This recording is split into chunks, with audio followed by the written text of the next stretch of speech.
Welcome back to another episode of the Chips and Chops podcast. Today, this episode is sponsored by the best place in South Bend, Stockroom East.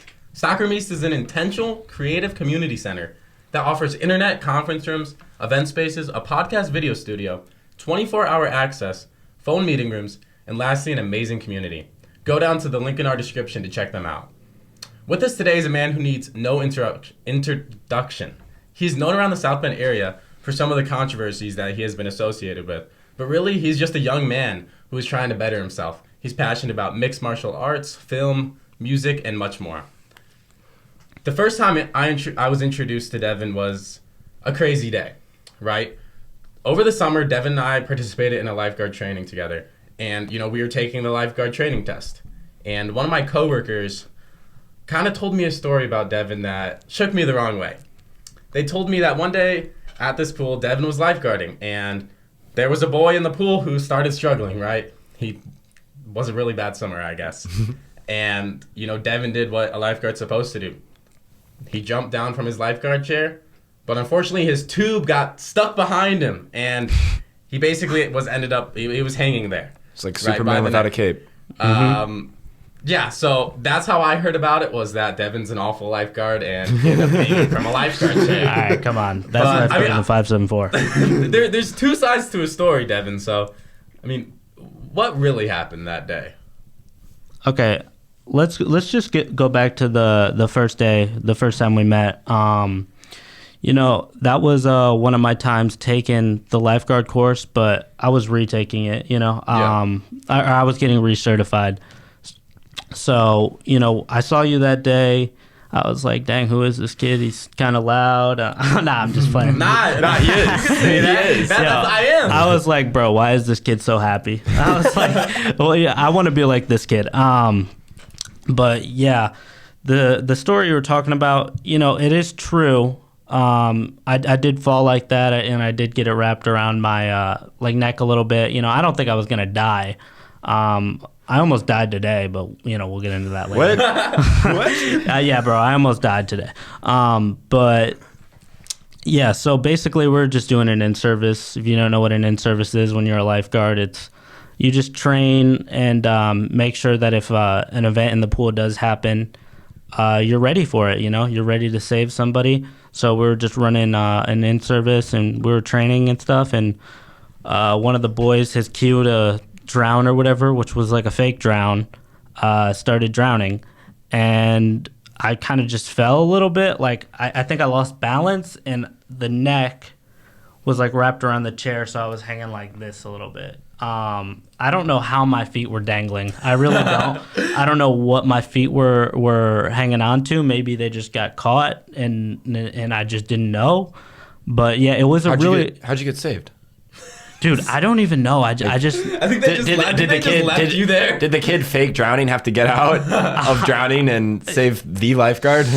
He might have, bro. I really don't remember, to be totally honest with you. I remember I was about to save him, and then he was dangling, and then I'm just like, I'm up, Yeah, it was that's something.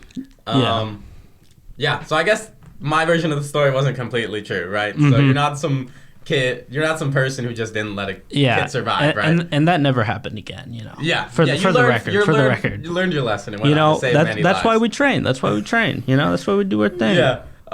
So Devin, for the majority of your high school career, you were at a private school, but then your senior year, you abruptly switched schools and decided to go to the exact opposite of that. A school that's, kind of looked down upon and doesn't have the best reputation. It's kind of the place for the rejects in a way, right? I wouldn't say Clay that. High School. Yeah. I have nothing against Clay High School. We had Amir on here earlier. Clay High School is a cool place. Yeah, I don't think there's anything wrong with Clay. Part of me kind of always knew it was next in a way, because it never really seemed that bad to me, because it was a place where if I went to Adams, I know everybody. If I went to Marion, I would know a lot of people, and kind of just being alone and really in my own thoughts and kind of just improving myself is a little bit what I wanted to do. And I think I did need to be away from the distractions. I think it really helped me in a way, because, I saw all aspects of life, really. I saw a more wide range of individuals, and it really opened me up to what the world is like, what life paths people go down, and what they do and things. Whereas when I was at the private school, everybody was kind of on the same path, and they all had the same kind of goals in mind, and it wasn't like I was really open to a wide range of what the world actually is. So Yeah. I think that really did, being at a public school really, really helped me and made me want to like care for people more and, put myself in a position where I can better myself so I could better it for people around me. No, that's awesome. Definitely going from a school where people are more alike than, you go, at a private school, there's more people who are alike, and then you go to a public school and everyone has, diversity of thought, definitely different upbringings, definitely a lot more struggles. I mean, right, you're at a private school, you're probably well off. So I can imagine that, going to that school, it might be humbling in a way, not towards your character, just being like, okay, so this is how people my age are, you know what I mean? Like, this is their experience here in South Bend, Indiana. Yeah. Yeah. And seeing all that can help you with finding yourself, because you see everyone is acting differently. Not everyone, there's not like cliques or everyone trying to pod together, act the same. It really shows like you need to be yourself if you want to move on with life. Yeah. Yeah, I felt like when I was at Clay, it was almost like a world gym judgment-free zone, like everybody just kind of did their thing, nobody really cared too much what anybody was on. Nobody, was watching to see anybody mess up. There were a couple fights, but where's there not fights, Yeah. That's just the world. A lot less social hierarchy, right? So like being the popular person, the person who's going out on the weekends all the time doing stereotypical fun teenager stuff, right? Like that's not like people there, they don't care, right? Yeah, that sounds amazing. That sounds nice. It's good just, fresh start. Yeah, I really liked it, and I was like, I feel like everybody kind of chases dopamine a little bit. But that's just the world we live in, you can't really change that, once people get that rush and stuff from, certain things like, normal teenage stuff, I guess, but once you can really get that dopamine just from living life is when I feel like, you're at a good point in your life. Cause I don't need a dopamine rush. I don't need to do anything crazy, I think, just living life and getting to do the things I get to do every day just make me happy, Yeah. Do you think those kind of things come where like eventually or originally there had to have been a day when high school kids, they didn't party and drink and all that. Do you think all that kind of stuff comes from like movies, like fictional things then turn into real life? I think and that's day-to-day a really good things point, because like people want to they want to have the stereotypical high school experience, right? Which is filled with drama and filled with parties. Yeah. And that's just not at all how it is, And do you think that had anything to do with anything? I definitely do think there's a lot of people who think they're in a movie. Hey, we all know who. If you're out there thinking like everything revolves around you and life is like a big drama and you're never in the wrong and you're always the victim and everything that happens to you isn't your fault and you're just living in delusion. I think those people think they're definitely living in a movie, but I think people just naturally want to have fun, and I think that dopamine rush people get from drinking and partying and stuff is real, and I think once you get a feeling of that, you just want to get it again. It's kind of like an addiction almost, I think I genuinely know people who are probably addicted to going out, and it's just like, don't you ever want to take a break, No, I definitely that's something that I could say looking in the past year, there were times a couple months ago where I thought, if I'm not busy on a Saturday night, what's wrong with me? Yeah. And that's a really sad way to look at it, because you could be spending that time, your free time, recharging, learning new things, being productive literally just within yourself.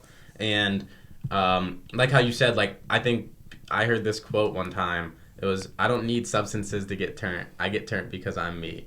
You know what I mean? And I'm like, Who's that? Steven Zoss. Okay. Shout out Steven Zoss. Hey, Yes, that's what he shout said. out Steven No way Zoss. he said that. Yes, he did. He said that, and I was like, gosh. I'm like, yeah, like, that's our first Steven quoted. That thing. is. That we need more. I'm like, I thought about that, and that really, I'm like, I don't need to go out to get turned. I don't need alcohol to get turned. I can get turned just from me building habits and becoming a better person. Because at the end of the day, I'm going to look back and be like, it's a successful day because I felt like I was productive and accomplished something. I'm not going to be like, it was a successful day because I hung out with a couple girls. You know what I mean? Like, that's kind of I guess a mature way to kind of put it nowadays. And it's definitely something that, let's be honest, like everyone goes through at one point. You know what I mean? Yeah, for sure. So, Devin, at just 9 years old, you were featured in an article published by ABC 57 News titled, Dedicated Black Friday Shoppers Hit Them All.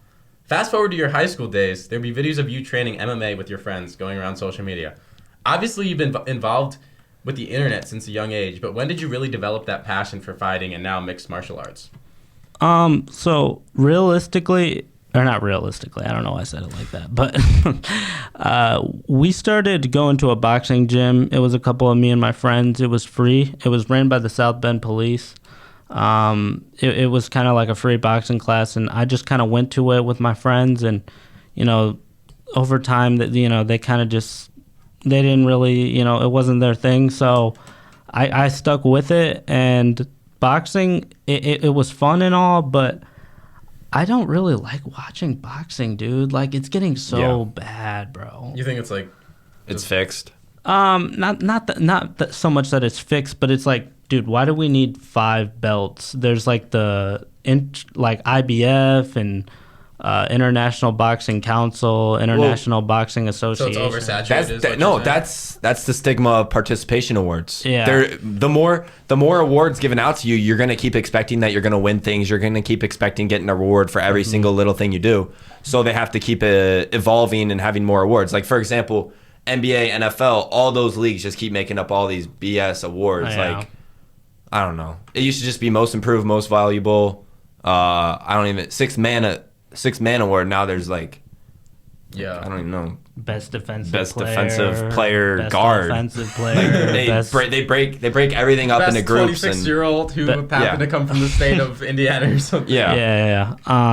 It's just weird with the box. There's 5 different belts.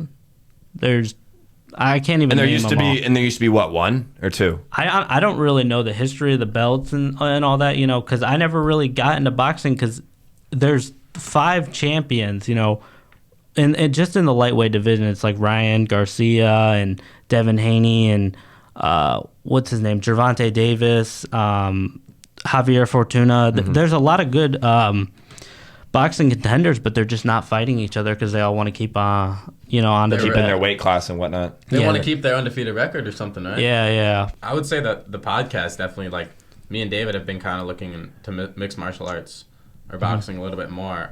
David, who would you say is your favorite fighter? Because I know mine.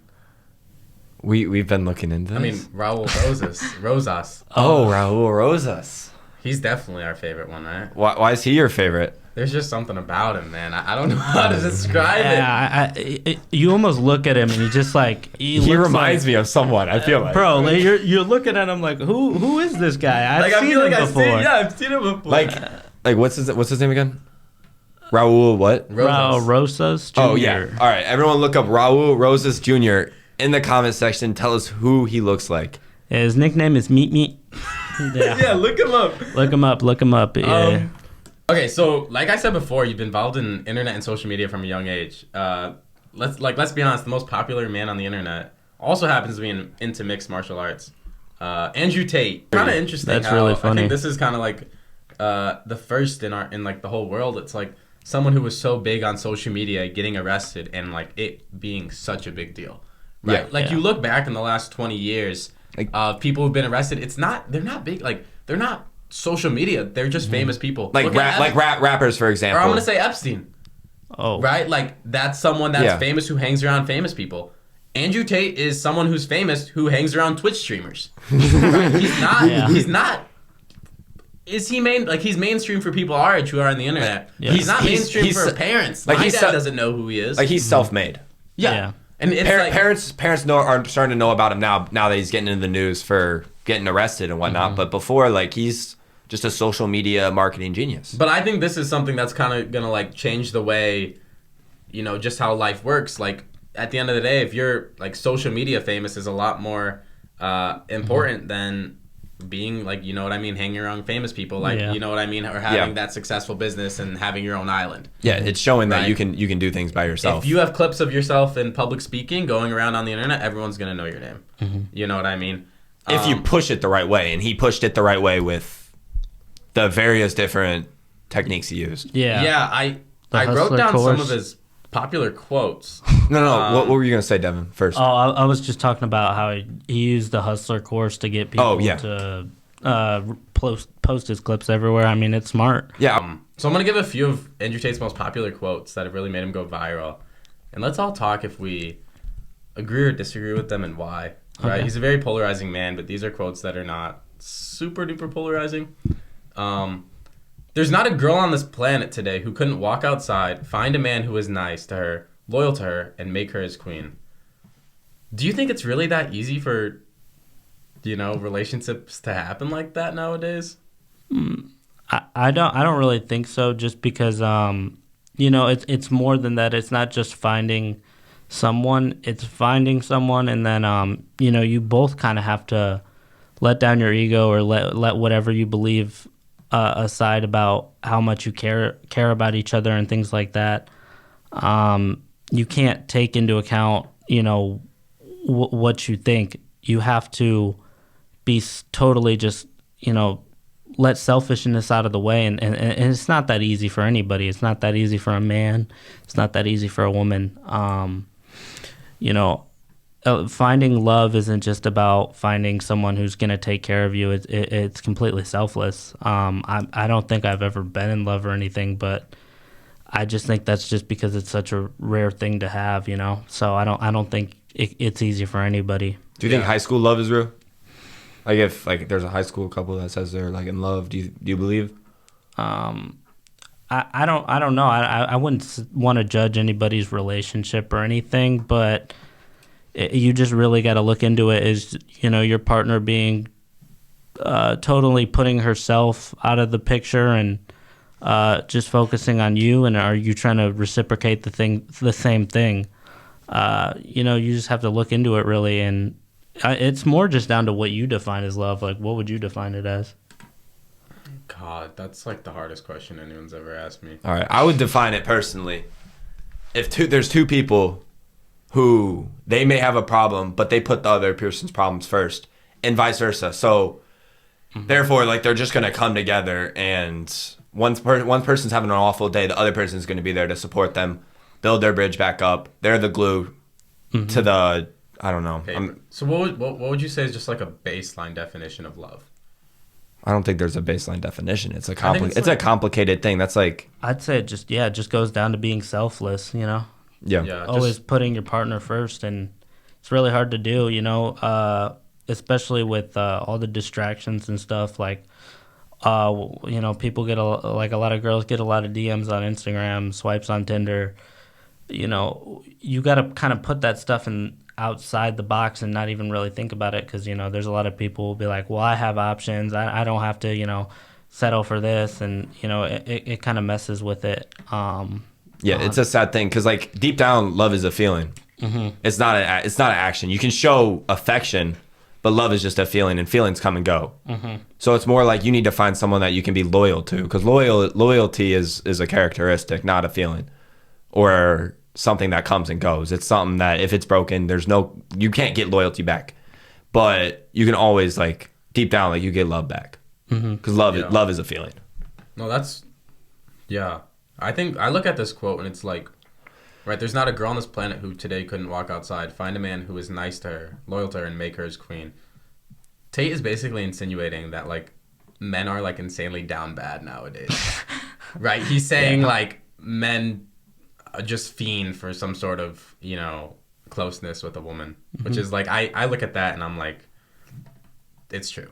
You know what I mean? I look at that and I think it's true. Yeah. It's sad, but I mean I'm not gonna say I'm some sort of relationship guru or anything, but it could just come from they're seeing people around man, he looks happy, he has a girlfriend, or the person had a girlfriend or whatnot and felt really happy then, and then like lost it, and it's just like you lose a part of yourself with that, and it's always hard to like build yourself back. But Yeah. No. and like it's easier for the girl to bounce back. Yeah. But I that's all hypothetical. I'm not a girl, so I don't know. But from my I don't know. Yeah, typically men are going out looking for women compared to the opposite. Like, let's just be honest, right? Mm-hmm. But I think at the end of the day, everybody's, wants someone to love them, Yeah. or maybe that you just want attention. Maybe you don't seek that, but either way you put it, it involves someone else. I think it's like seeking like validity, like knowing that, like I look at it as like I have all these people that I adore in life. I just want to be known that there's someone who could look at me and say, that is my favorite person ever. To know that I'm good enough to be the number one person in their universe, right? I think that's kind of how I look at it, and it's like interesting. So would you rather have someone you're someone's favorite person rather than you're someone that they can go to no matter what? Would you rather have the love from a person or loyalty from a person? I mean, like, definitely like the quick fix is saying love. Yeah. But like long term, you want loyalty, because what you're really going to find purpose in is what you finding your purpose and your meaning. So which one would you rather have? I feel like they go hand in hand, though. No, you'd rather you want both? Well, I look at it as he's saying, would you rather someone like you or respect you, right? Like you in the way is, oh, they're awesome, or do you want them to be like, you know what, they might not be the best, but I trust them and I'm going to go to them. Is that kind of what you're saying, or? Yeah, no, that's good. I look at it as this way, like I want people to be afraid of me. I want people to be afraid of how much they love me. What? No, I'm joking. Okay, that's a quote from me. Wait, like, so you want someone to be? I'm joking. Okay, then. No. I can't Dive further onto that. What do you mean by that? Like, explain the. Because I can see where you're coming from that if you define it a little better. I don't even know if I feel that way. Oh. I guess it's just like you want passion at some point. You know what I mean? Yeah. True. No, because you want loyalty. Loyalty is a passion. You're feeling the passion for it. Then loyalty, 100%. You want someone who doesn't question that. Loyalty is a passion for love, for respect, for compatibility. Then loyalty is the best thing ever. That's the end all. That's what everyone should want. Yes. Should strive for. Yes. No. Yeah. That's. Wow. And I think a lot of the stuff that when he's talking to people, he's talking to, a very select group of people who are known as the incels. You know what the incels are? Kind of like dudes who dudes who have been rejected by women. Well, involuntary celibate. Yeah, so like they can't. If they tried their hardest, they wouldn't be able to find a woman, basically. Yeah, but those people, he's kind of just telling them like, yo, you got to get up, you got to do what you got to do, you got to be a man, you got to work hard, you have to, strengthen yourself and better yourself. So a lot of that I agree with. But those guys, I don't think although they might say they're ready for love, if you're not putting your best foot out there, I don't know if you're ready for anything. Yeah, I've heard like a beautiful quote lately. It's, you have to build a garden, and when you build that garden, butterflies will come. And if they don't, you're still left with a beautiful garden, right? Yeah. So it's saying you need to put yourself first. You need to become the best version of yourself you can be. You need to become the most beautiful version of yourself that you can be. And when you do that, you'll attract someone. And if you don't, you're still left being with you're still left with your beautiful self in a way, right? So yeah, I mean, in a way, the tenets that he kind of preaches are, bettering yourself, and that's. Do you think there's a female like version of Andrew Tate? Probably. There definitely is. Like, probably some girl that's like, all you women are trash. No. I'm saying they. Like so. There's a big stigma that like Andrew Tate's just like this awful person because he says a lot. He does say a lot of like messed up things. Yeah. But I think he's like, there's been a lot of podcasters, a lot of people that have met him that say he doesn't mean any of that, which is still messed up that he's using it for clout, to saying all that messed up stuff. Trying to get for views. Clout, to get views. But it gets views for the other stuff. Like he does, I've seen him do a lot of good things. He's a clout chaser. Yeah. Essentially. I think he's just a money chaser. He just wants to get as many people to sign up for his. I mean, I would kind of call it a pyramid scheme almost, getting people to, if you sign up, and you get these people to sign up, I mean, but it boils down to like how would you really define a pyramid scheme, because there's a lot of, I think everybody knows like the basic format, but there's companies that own companies, and it just is what it is. So yeah, it's really hard to define. Yeah, it is. It's definitely interesting, the whole thing. Okay, yeah, there's a lot of company connections that are just wild to think about, that they're connected and whatnot. Yeah. So the second quote is, this one's a little wilder. 99% of men are lying 80% of the time. Men are liars. Women are correct. Women wear makeup because men fall in love with what they see. Men lie because women fall in love with what they hear. So let's go to the beginning of that. 99% of men are lying 80% of the time. Men are liars. Mm-hmm. I don't know. Like that. I don't know, bro. Do you lie to like girls every now and then, or no? I don't look at it as like I go out of my way to lie to girls. I mean, like, I might. But you ever like stretch the truth to kind of flex? Bit, like, I was playing last night. I hit like 3 triple. No, you just try to hype yourself up a little bit, or no?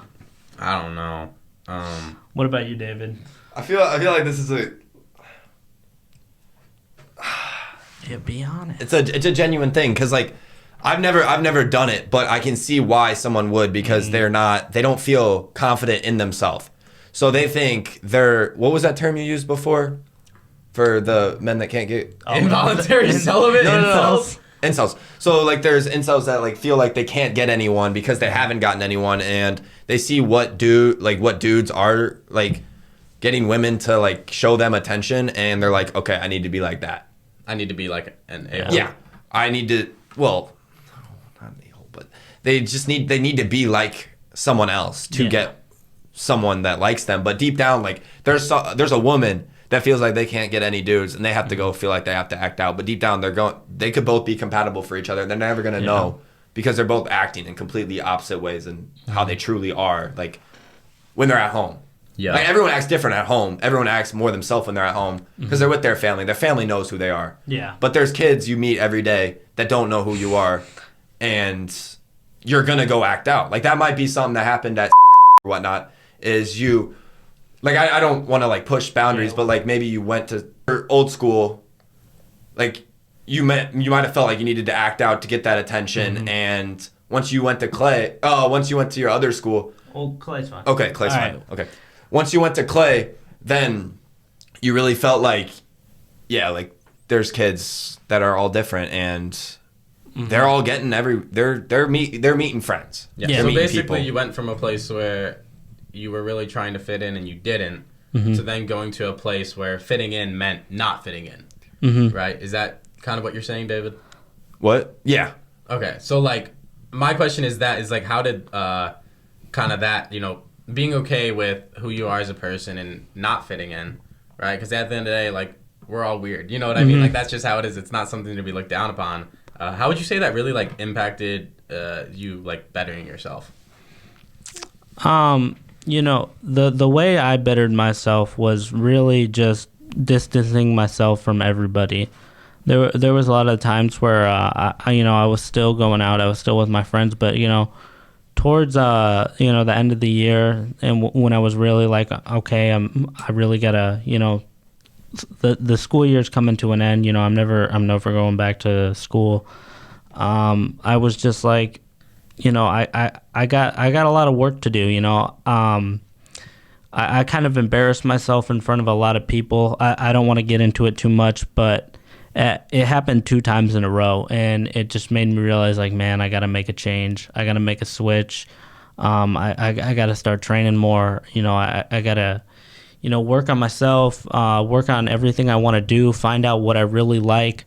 Because I've known what I like and stuff, but, I never really, tried to excel at it. I would kind of just be like, I'll do this here and there and stuff, but take more like going out seriously. And once I stopped caring about, what I was going to do and stuff, everything started to make a lot more sense. And, I think God was a big part of that. God really helped me, figure out who I was and that path you got to go down, because ultimately that's I think is the only path, you know? Yeah, navigating through life, right? And that's definitely a path that, like, you know, you could look back in 2 years from now and be like, you know what, I've continued going down this path, you know, I've grown even more. So I'd be really curious, like, say in the next couple of years how you're going to upgrade yourself again, right? Because in the last year, you've already upgraded yourself so much more. Something I'm really curious about is, do you believe in the Matrix? Yeah, 100%. You look at, you know, BlackRock, you know, they own everything, you know, they own part of Disney, like 13%.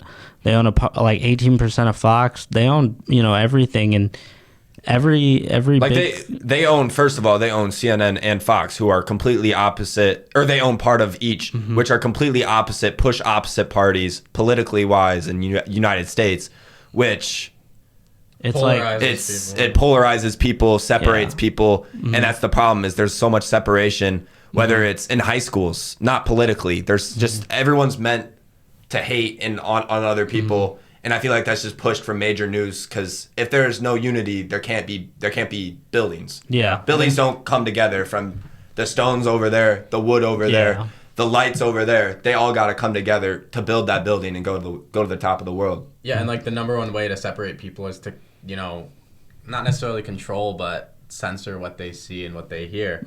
Right? Like you have BlackRock, who, I'll be honest, I'm not the person to talk about the Matrix with. I'm not an expert. I don't know anything. But I mean, from just talking to you, it seems like, you know, you have BlackRock, this company, controlling all these media companies. And not only that, they run a lot in China, man. They have this machine, it's called Aladdin, and you think TikTok has a lot of data?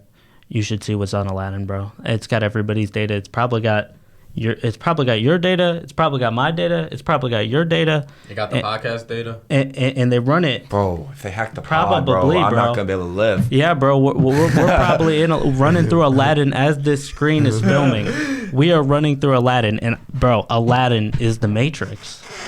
And you know, when you say the Matrix, like, what do you mean? Bro, I mean, think about this. Everybody's data is going through this big machine called Aladdin. It's this big software.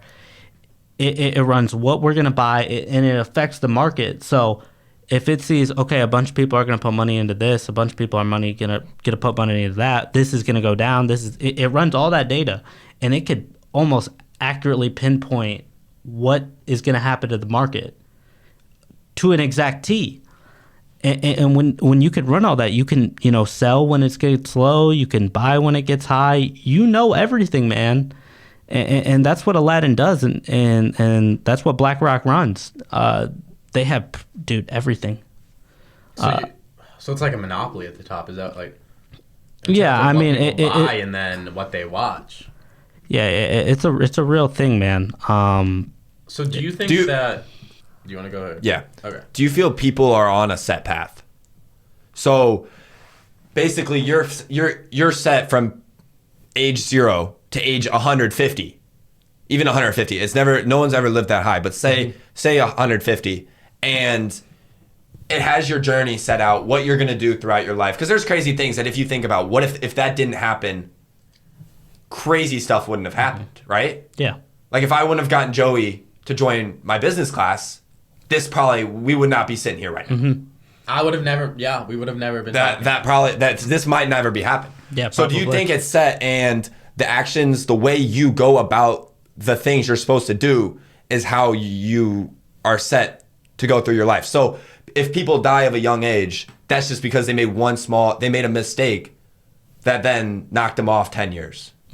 I mean, more what I believe is, you know, life only brings you what it really is, what you put into it. So if you're putting bad into the world, and you're putting hate into the world, and, you know, feeding into the devil and that sort of thing, you know, what do you think your life is going to be like? Yeah. So, David, are you someone who agrees with what you just said?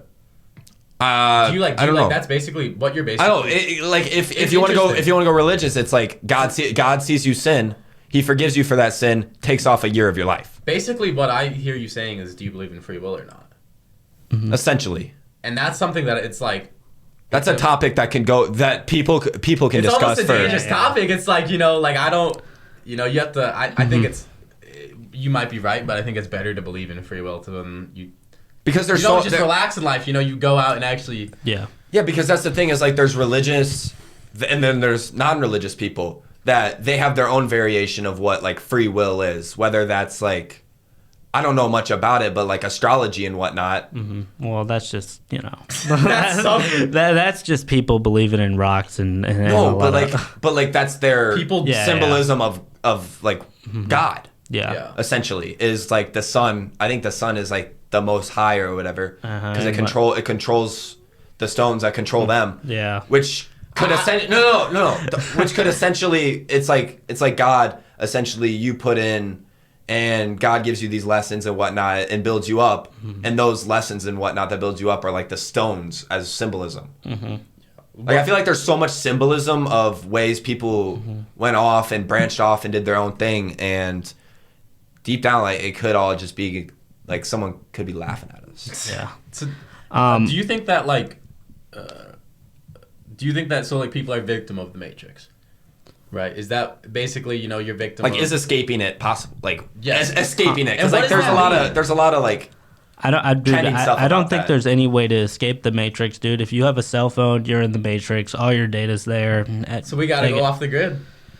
Bro, how do you go off the grid, bro? Like, so what do you think life was like before 100 years ago? Before, like, was there, say, a family controlling everything? I mean... No, dude, I mean that's when you get into the religious part of it. Is before technology and software, there was religion, and then let's say God, whether you believe in him or not, we're going to use him as a symbol. God, where was I going with this? Like gave us technology to test. God gave us technology. It could be Jesus could be living right now. Hypothetically, he came down. Not everyone died. Like that was just what the Bible and assumptions of people to write the Bible, and it's just to control.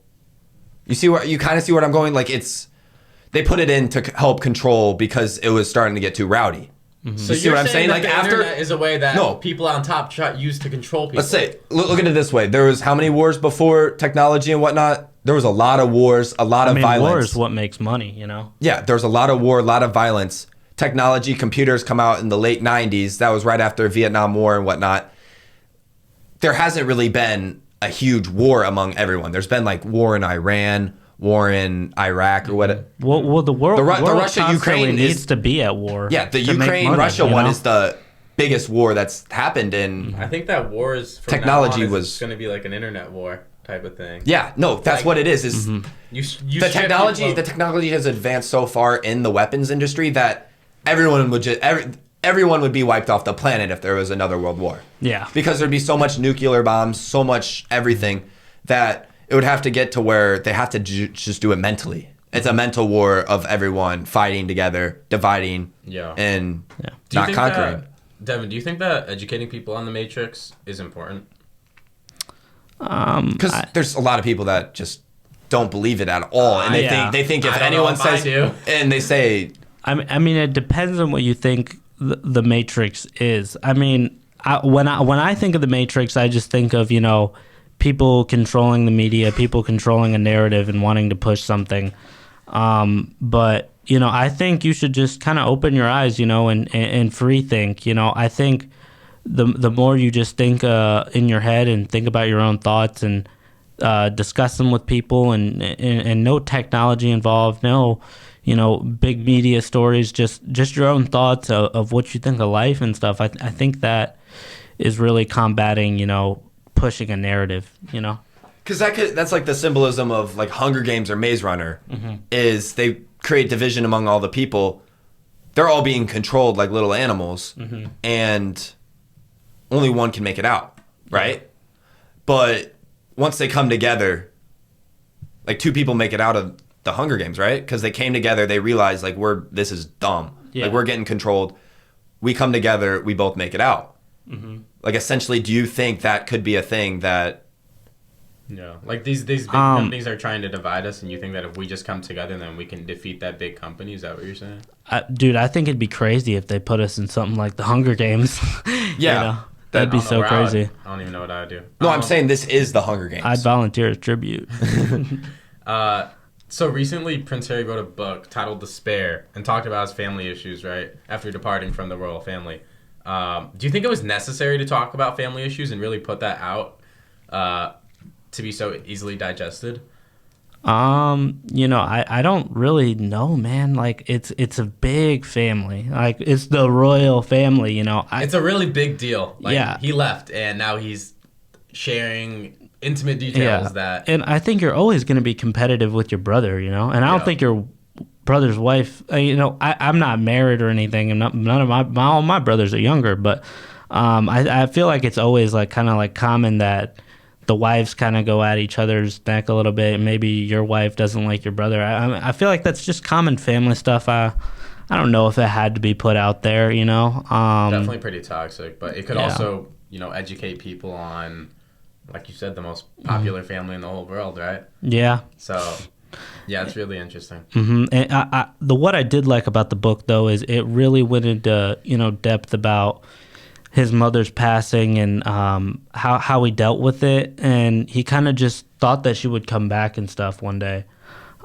He thought it wasn't real. He couldn't believe it, and a lot of people who read it kind of have felt that way before, that maybe they're gonna come back. This isn't it, and it's a really sad thing to see when a family member passes away and whatnot. So I think it was a good thing for him to talk about that. I really like that. For sure. So kind of going back in time and away from, what's so shown on the internet and everything, just locally here, back in high school, you would rap under the name Lil Dev. Nobody's heard from Lil Dev lately. Is Lil Dev dead? Yes, I'm not gonna lie. Lil Dev is dead. Devin Carter's the new heir, man. Shit. I my bad, bro.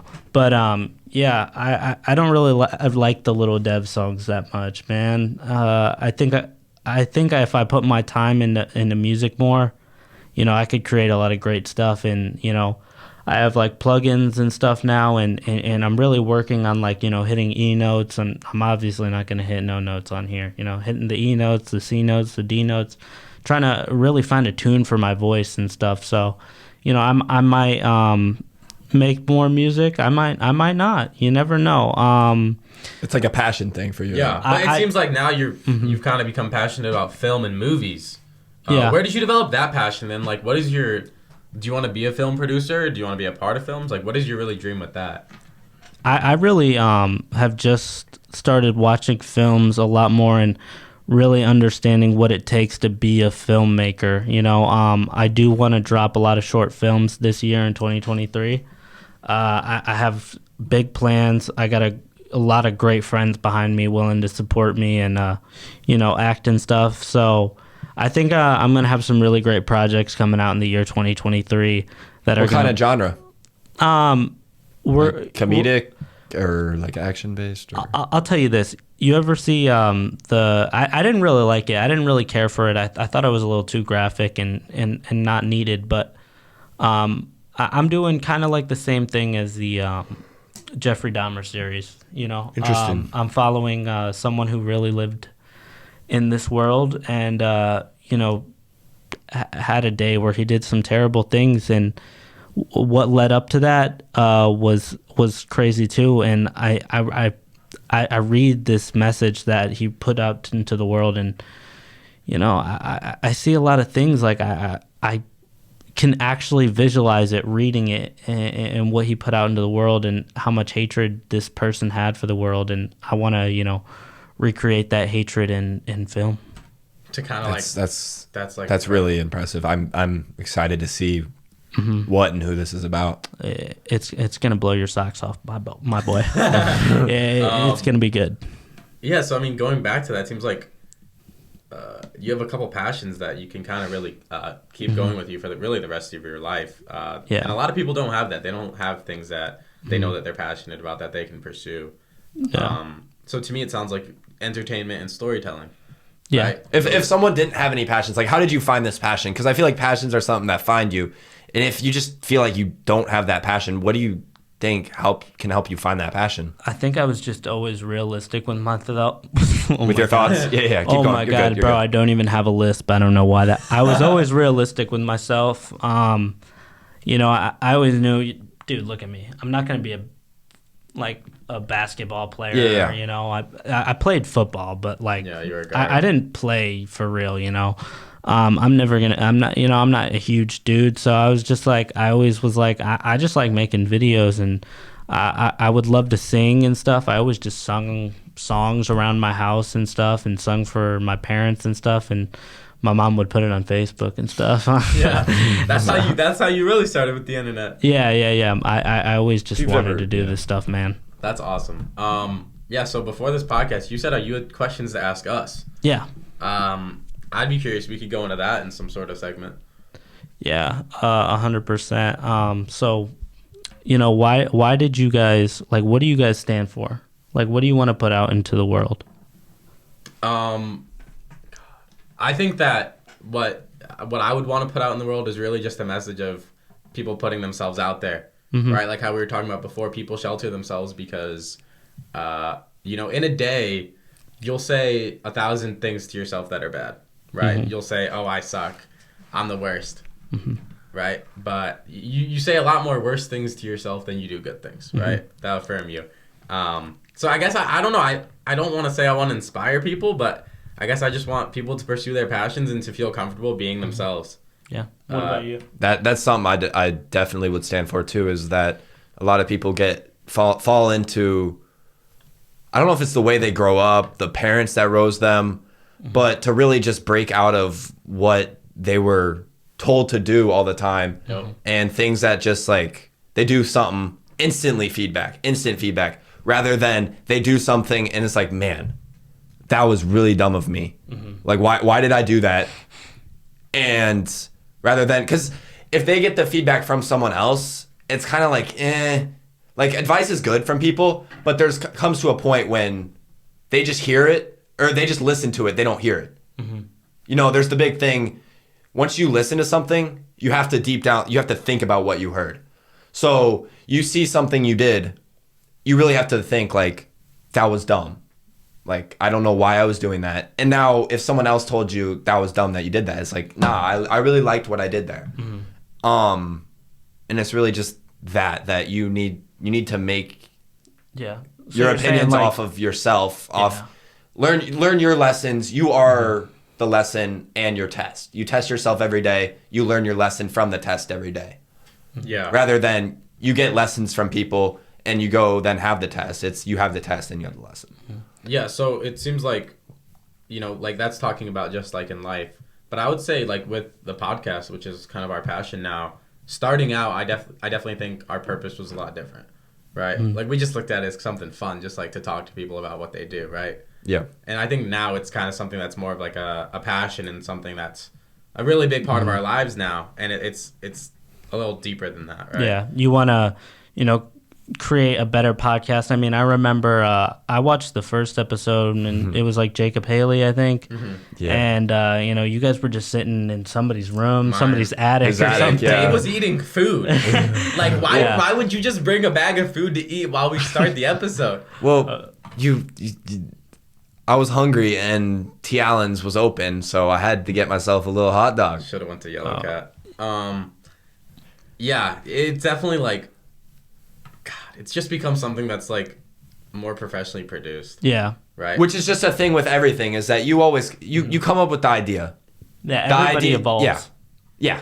It'll evolve a lot. You come up with the idea, then you design, I mean, you got me on. then you produce. Yeah, that's what I'm saying. You know, you got the biggest guest you can get, you know. I'm just playing. You constantly get ideas, and those ideas constantly get formed into something bigger that then will then form into something bigger that more ideas shoot into, more ideas get formed into something bigger, and that's just how life goes. Another way I look at it is it's doing this podcast and, you know, reaching out to people who I've never met before, having them come meet me and talk to me in some sort of a deep conversation. It's kind of like a form of self-help, right? I've had high schoolers on. We've had high schoolers on. We've had adults on who have really inspiring stories, and they can kind of change the way that you look on life, right? Yeah. We have people For who've sure. done incredible things. People have gone through incredible things that nobody should ever go through. And it's kind of like, okay, I just listened to their story. I'm putting it out so other people can find this helpful. Or just But entertaining. you see, that's another thing is like crazy thing happened to them. They learned 10 lessons from that crazy thing. Rather than they learn 10 lessons to prevent that crazy thing. The crazy thing is going to happen. I think the biggest thing is to let people make mistakes, not prevent them from making the mistakes. Because once the mistake is made, you're not going to make that mistake again. It's better to have that mistake when you have a support group rather, because you never know what might happen. So they might fall out of a car and that couldn't have been prevented. It's just something that happened and they're going to learn lessons from that. So what you're saying is like you want to kind of push a society in a place, in a community where it's okay to make mistakes and that's not looked so frowned upon? Yeah. Okay, that's I where like hate, that a lot. That's where hate comes from. Is they make a mistake, it's like, oh my god, you're an idiot. Like, how could you do and that? I talked about the Gandhi quote before this podcast, where I talked about how love comes more natural to the heart than hate does. Yeah. Hate is something that's taught. It's not something that you're just born with. You're not born a hater, man. So, I think a lot of people just need to be taught to love and stuff, like Gandhi says. Do you think that hate is taught in schools? Because if you think about it this way, you're so like not controlled, but like fixed. So you're told you need to get an A. Like A's are good. You get the A. You don't get the A, you're going to be in trouble. Yeah. Right? So you get in trouble.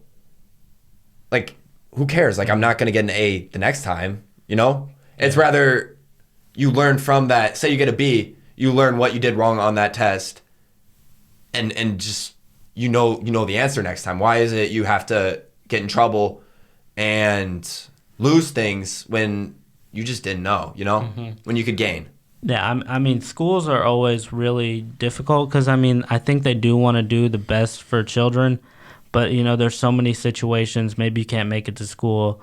Maybe, your parents won't help you at all, and, you can't get a tutor, and there's all sorts of resources that people have. So, there's things that put people at a fair advantage, a harder advantage, or not a harder advantage, that's an oxymoron, but, it's harder situations. So really it all just boils down to like, your situation. And I think that can be unfair sometimes. And I think that's why we have like more online school and, where you can do Teach classes and work online and stuff. Yeah. Something I'm curious about, Devin, is who seems like, you're on the journey of life just trying to better yourself. Who would you say have been some of the big role models that have helped you along the way?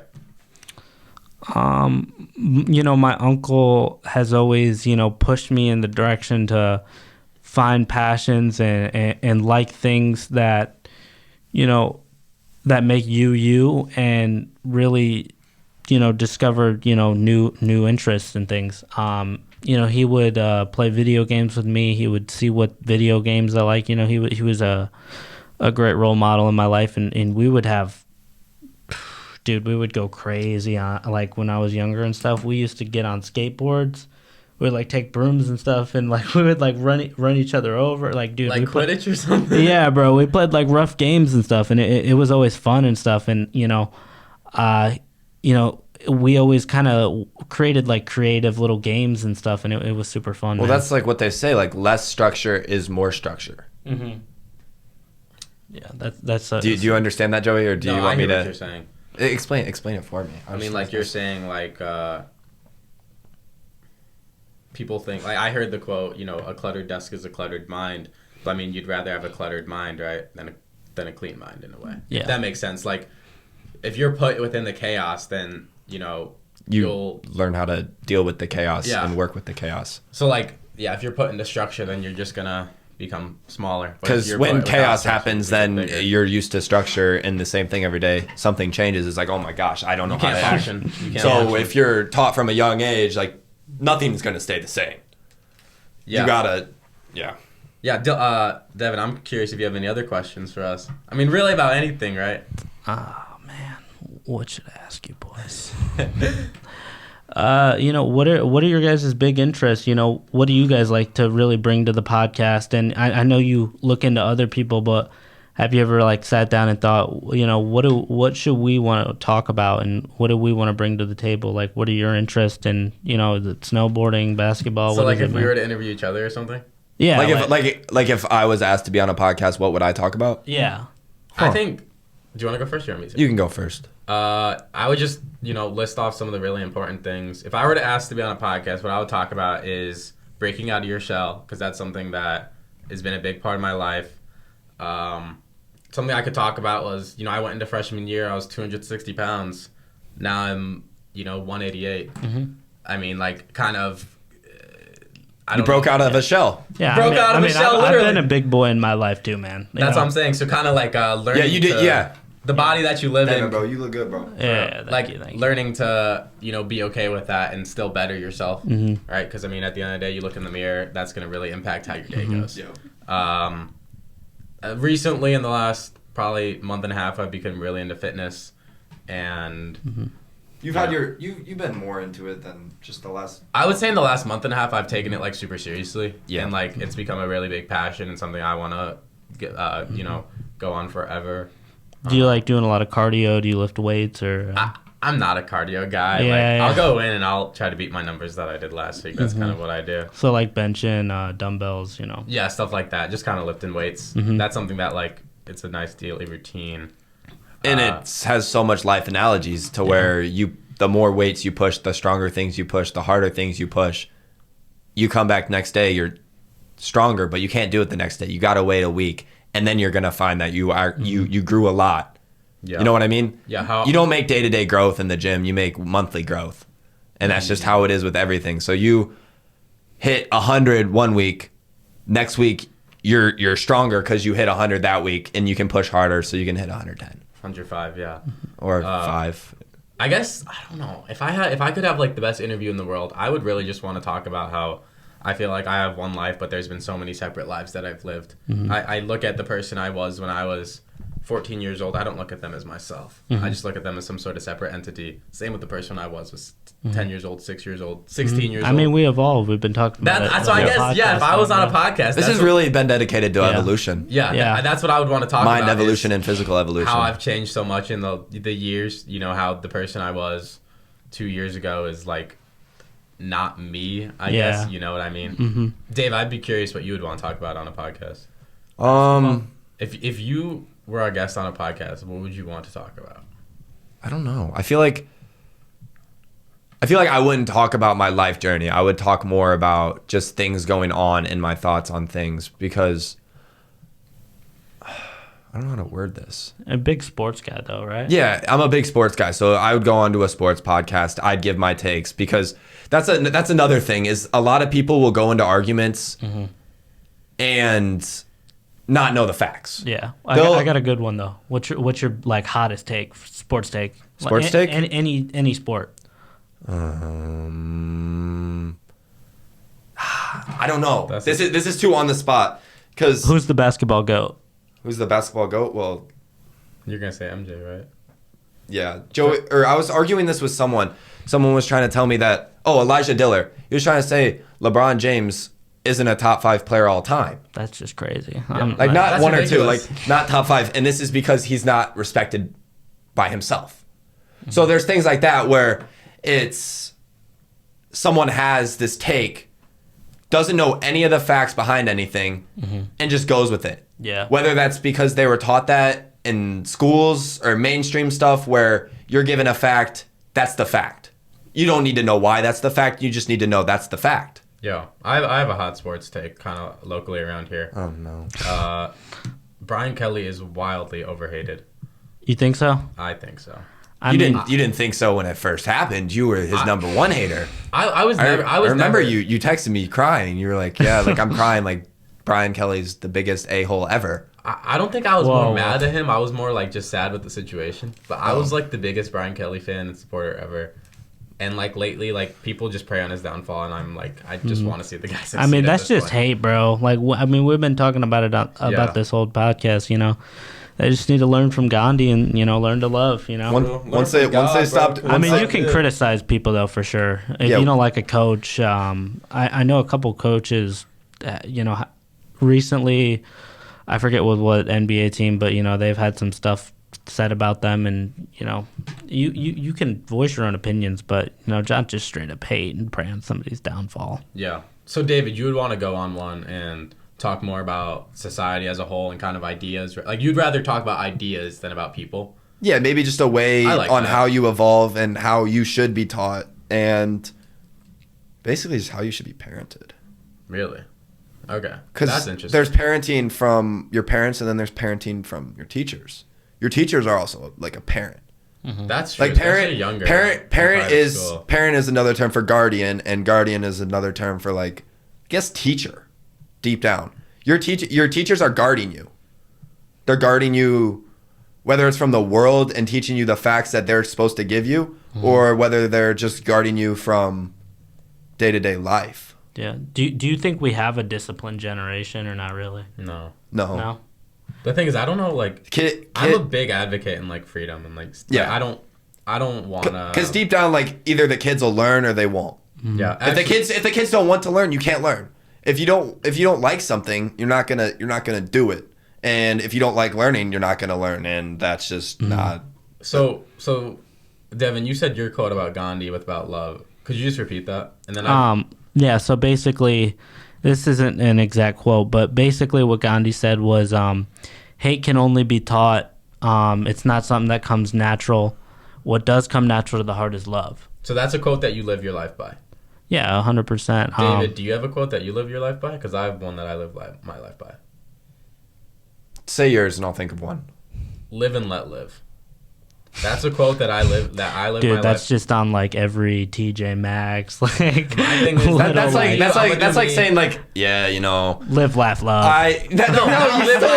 live and let live. I'm not gonna go out of my way to go critique somebody, to go say something. If they're doing something dumb, I'm gonna let them do something dumb. I'm just gonna walk away. If I do something dumb, let me do something dumb. I look at this as the biggest thing that I look at is in middle school. If I'm loud in the classroom, don't tell me to be quiet. Okay, and I'm not going to tell you to be quiet. That's a bad take. How? You've been on this before, because if it's a learning space for everyone, it's not your learning space. You're not the main character of the classroom. You've never had that situation where you're in a classroom and you might be talking louder, and some students is like, just quiet down. That's the most annoying thing. But I just want someone to let me do whatever I want. But if they're trying to learn, you're not letting them do whatever they want to do. They can learn how to learn better. No. You're saying you're the main character. They need to figure out how to learn on themselves. Even though I'm affecting them completely, I'm making their life worse by not letting them learn because I'm yelling. They're not letting themselves. I look at it they're looking at themselves as the main character because they're looking at it as it's a problem. I look at it as if I'm doing something that's. So then you're looking at it as they're the problem. Yes. Then that's completely opposite of what you're saying. No, it's not. Because you were saying you would not. If someone's loud, I'm not going to tell them to be quiet because I don't care enough. I'm just going to live and let live. But they're a problem to you. Why are they a problem to me? I'm not going to let it bother me. 30 seconds ago you said they're a problem. I'm a problem if they say something. If they try to dictate the way I live my life, then that's a problem. So you're in an NBA game, you run on the court. Why is security allowed to go jump on you? You're learning, you're living your life. The security is living their life. Why are they told to come get me? That's impeding on the safety of the players, David. You're impeding on the safety of their learning. Bro, I'm literally giving... That's true. That's a good point. I'm sorry. Are you being serious? You're ridiculous. How? You're ridiculous. I'm just saying a quote that I live my life by basically saying, let me do me and I'm going to let you do you. And I gave one example from middle school. Now you're not letting me do me. No, that's a good quote. I'm saying the example you gave to back up the quote was awful. I don't think it is. I mean, why it is kind of just saying I should just be able to do whatever I want. I can be obnoxious. I can be obnoxious in the classroom even if it hurts you because you just need to ignore me and you can do you. I mean, yes. I don't know, man. What I'm more saying is So if you're going into... I'm not bothered by what you do. Don't be bothered by what I do. Let me do me. You're going into a basketball court. There's one pair of shoes. You and your boy are size 10. Who gets the shoes? How is that anything related? Because if you get the shoes, you're hurting him. How is that related? Because you're taking your voice and it's shutting his down. Have you never been in this situation, this really peculiar situation in middle school that I'm trying to describe to you? You're joking around. No, because there's a time. I mean, I think he's saying like he gets where the teacher's coming from. You know, it's just I'm not talking about a teacher. I'm talking about a student. There's a time and place for everything. You know, yeah. If you're, I thought he was talking about a teacher. I'm talking about a student. I'm talking about an equal standing up to me for no reason. Like if it's just a student telling you what to do, like, come on, man. Basically, don't be bothered by petty stuff, is what I'm saying. But what if there's the teacher talking? They're sitting. Joey's sitting behind you, talking obnoxiously to his friend. You're sitting, trying to listen to the teacher talk. Who's in the wrong? Joey. I mean, well, the other kid's a nerd, so who cares? Yes. I'm just kidding. But like, God, why are you challenging? Like, Why am I what? Well, bro. I mean, we're all here for an open discussion. That's a great quote. The example of you being able to just be obnoxious and talk loudly while the other kids are trying to learn. Obnoxious. I'm kind of just saying. No, the let your live. It should be you doing the podcast. Someone else is doing. Let's say swimming, for example. Why hate? You're not hating on them doing swimming. Why can they then hate on your podcast? That's a better example. You see what I'm saying? You're not hating on them for what they're doing with their passionate stuff. You're not in the way of them at all. You're not hurting them. You're not helping them. They're doing their thing. You're doing your thing. You're not hurting or helping each other. But if you're in a classroom, you're hurting them. So that's a great quote. But you just needed a better example, and I just gave you the example. No. Why? I'll give you a better example. Okay, then give me a better example. Did you see the analogy with my example or no? Who the hell is a swimmer? Me. F chips and chops. Oh! Shout out! No, I thought you would get that faster. David, I was just trying to talk and like, you're just. That dude's probably so happy right now. I don't even know who he is. He won't know. No. You don't think so? He'll never know. He won't. I'll That's who we were talking about earlier. But like. So then give me a better example. I'm just saying, like, live and let live. Like, it's kind of just like do your thing. That's a good example. Do your thing. Okay, the meaning is like you should tolerate the opinions and behavior of others so that they will similarly tolerate your own. Like, I'm not gonna go up to someone I disagree with and start barraging them. Yeah. I'm just gonna do my own thing. Yeah. So do your own thing. You just do your thing. It's like Devin transferring and going to a different school. He just did his own thing. He didn't go into the room and start being obnoxious and hurting everyone else. But I'm saying people are bothered by that departure, but they shouldn't be bothered because it's not that deep. Yeah. Okay, that's not what you're. That's exactly what I was saying. Just say your example wasn't accurate because it wasn't. No, it's a big example. It's a crazy example because like it someone could go about it respectfully, someone could go about it disrespectfully. No matter what way you want to put it, I think he's just saying like, just focus on yourself. Yeah. And don't try to like show that you're better than other people, Mm-hmm. Yeah. Like if their example isn't like the most top tier thing, you don't have to provide another example. Well, I was just trying to help you. Oh, no, I don't need to be helped. Okay. That's fine. You can just do your own thing and learn on yourself. All right. I think you guys need a handshake real quick. Say we're all good. We're all good. Well, the thing is, like, handshake. God, your hands are sweaty. That was a hot take. Yeah, I mean, we're all here to just, have a discussion, and, some people can agree or disagree. I know probably a lot of people are, disagree with some of the stuff we say, some of the stuff what you say. And I think the truth is in the middle. I have a lyric that says that the truth is in the middle. Yeah. Because most of the stuff we said was hypothetical. Mm-hmm. So what's a quote that you would live your life by? And please give an example. I had one. It was speaking the mind at the right time. I didn't mean to rhyme there for real. Like you just rhymed again. Yo, you just made that up on the spot? Yeah. No, I didn't make it up on the spot. I got that off of him. Is speak the mind at the right time. Because everyone's got the mind to speak, but not everyone knows the time to speak. I think it all depends, in what situations, to protect somebody's feelings. I feel like to not tell them something just to protect their feelings and all that, like that could be, you know, bad for a relationship, or a friendship, or Okay, yeah. What's your take on that? If someone has a crazy story, someone did something crazy to you, are you telling your boy? Or no, let's do this way: is you got your boy, you heard something crazy about one of his, like his girlfriend, for example. Would you tell them instantly, or would you keep that from them?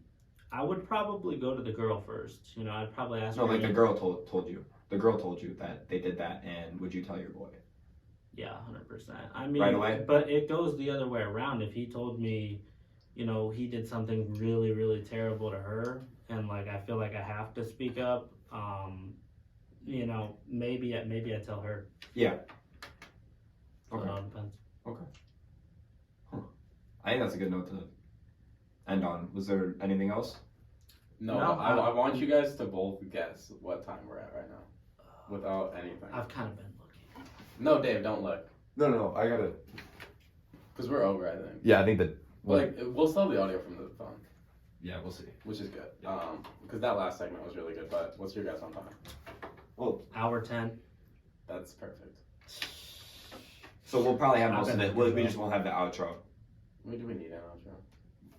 No. What should our outro? Wait. You should be like. We should be like.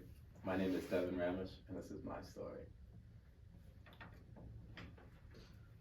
My name is Devin Carter, and this is my story. Boom.